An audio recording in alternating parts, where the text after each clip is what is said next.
When we first established 343, we spent a lot of time thinking about what stories we wanted to tell. Bounding the universe, what's the first story we wanted to tell, what's the last story we wanted to tell within a timeline. The story that 343 was most excited about was Master Chief. It's the 10th anniversary of Halo. We're like, okay, we kind of have to do this at this point. It just makes a ton of sense. We are announcing at E3 this year Halo Combat Evolved Anniversary.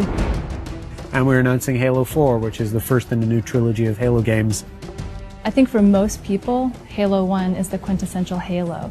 Not only did Bungie nail the controls for an FPS on a console, but they also told story in the most compelling way that it's ever been told in an FPS at that time. A couple of years ago, when we first started building the recipe for what would go into it, we had to put in a huge amount of thought into do we split up the multiplayer from the single player? Do we use the original Halo multiplayer and try and make netcode work with that? Do we use the Reach code and keep that infrastructure and that ecosystem going? First thing we wanted to do is make it look like a 360 title. How would it look if this game came out today? How would it feel? How would it be different? Sometimes you find little additions that's like, God, I wish if this could have been in there 10 years ago, and it looks so right in there right now. And that's what we're looking for in all the changes that we're making. Retouching Halo 1 needed to be a labor of love. The audio, the characters, the levels, the grass, the dirt, the sky, the moons, trying to find a way to reproduce them faithfully, but in a way that looks like it's 10 years later. Literally, you pick this up, the gameplay is identical to what it was 10 years ago, because I mean, that was just so original, it was so new, it was so fresh. It's great to kind of go back to that old gameplay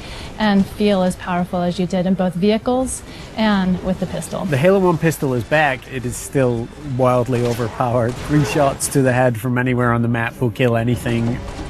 It's all in there. If you love flying into the beach on Silent Cartographer and starting in that first big fight, that's in there. It's looking like 2011. Co-op play was probably one of my favorite features 10 years ago. We have co-op play over live. Anniversary will have stuff hidden in it. It's going to have stuff hidden in it that you know about, like terminals, and you're just going to have to find them yourself. I'm also excited about the stories we're telling in the terminals, and then having achievements. That's long overdue. Being able to switch back to the classic on the fly is just going to be kind of a magical experience. You hit a button at any point in the campaign, you flop back, and that's how the game looked 10 years ago.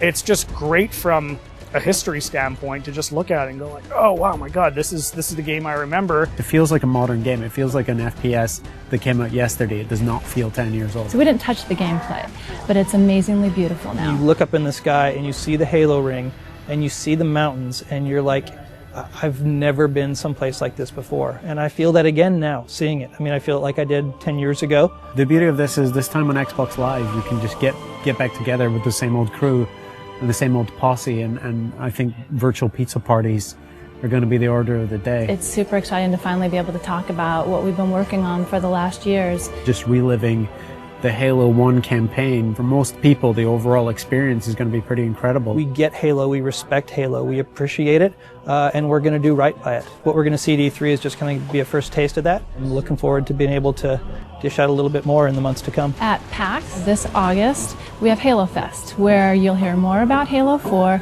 and you get hands-on play with Halo Anniversary, both campaign and multiplayer.